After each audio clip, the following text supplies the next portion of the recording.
يوم من الايام كان عندي بس عباس وشايله وفتربه، يعني كل شيء عجيبه عندي، وما اسمح للهوى يمر على عباس لانه طلبته من العباس مفضلا.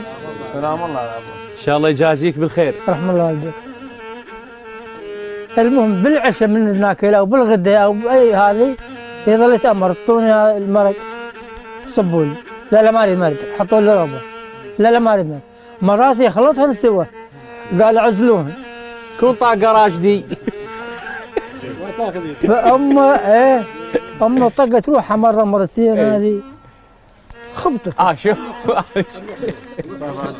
من اساس ابويا. ابويا.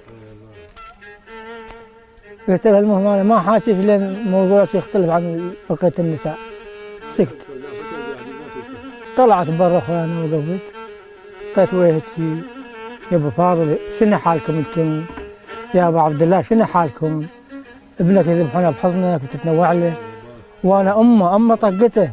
فتنفعل مع الاسف علي. ابني 5 سنين عمره ولو بتيحط بي جمره. الله. ايش حال قلبك يا حسين؟ ابنك مقمط بحضنك والعدا يحزون نحره.